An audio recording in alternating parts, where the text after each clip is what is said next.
pumasok na ako sa industry, wala na, kumikita na ako ng pera, hindi na ako nakabalik sa school. Sabi ko parang sayang yung oras kasi dire-diretso, sa awa ng Diyos, dire-diretso yung pa rin ko. Bumalik ako sa school, wala na. Hindi na ako nakabalik. Natutulog na lang sa classroom, wala na nangyari.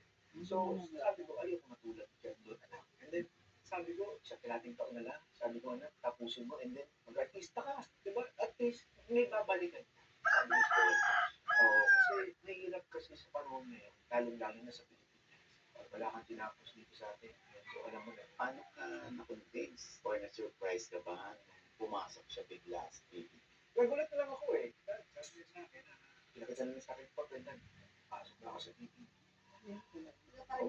Wala na akong magagawa kasi siyempre, Na-excite ka ba? Natuwa ka? Nalungkot ka dahil oops, mauunod yung pag-aaral? anyway, oo, medyo nalungkot na masaya. Pero syempre, pangarap ng anak ko yun. Pangarap na yun. And talagang gustong-gusto niya. Wala akong magawa kasi nasa tamang edad na naman siya. Anong gusto niyang gawin sa buhay niya, alam niya yung path na direksyon para sa kanya. Sabi ko, sige, napangako mo naman na babalik sa school. Sabi ko, iba pa rin talaga yung tinapos. Kasi sabi ko, ako, hindi naman ako nagtatago o nagyayabang. Kasi puro basketball ako nung araw. Ang focus ko lang, bola. Kaya puro bola lang alam ko dati. Alam mo yun, sabi ko sana kung ngayon, kung inabot ko yung pag-aaral na ganyan, siguro, so, ang galing ko magsalita. Ako, aminado naman ako. Hindi ako magaling.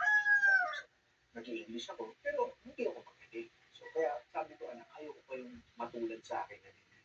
Kasi kayo, ang magaling magsalita. Kahit sino, pwede magkausap. Diba? Ako rin naman nakikipag-usap. Pero like, kunwari, sa ako, nahirapan ako kasi huling ako. Diba? Tapos mag-i-English pa ako. Kaya sabi ko, So, ngayon, wala na sa TV.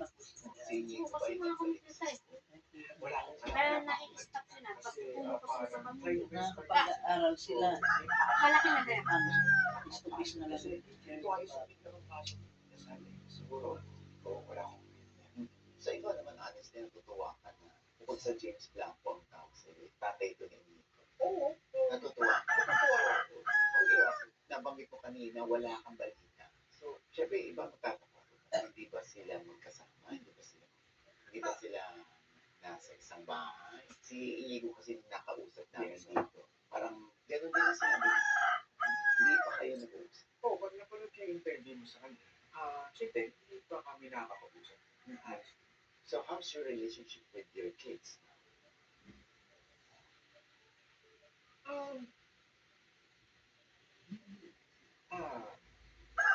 Siguro sabi Are you living alone? yes. You're living alone. So, kumusta yung si James Blanco na nag-iisa? Kasi, sorry, nakikita ko kasi sa IG mo noon, kasama mo yung closeness sa mga anak mo, gym buddies kayo. Tapos, biglang nakikita na lang namin, susolo ka na, JJ. Masakit. Sobrang masakit. Kasi, sorry sa mga, siguro sa tingin ko.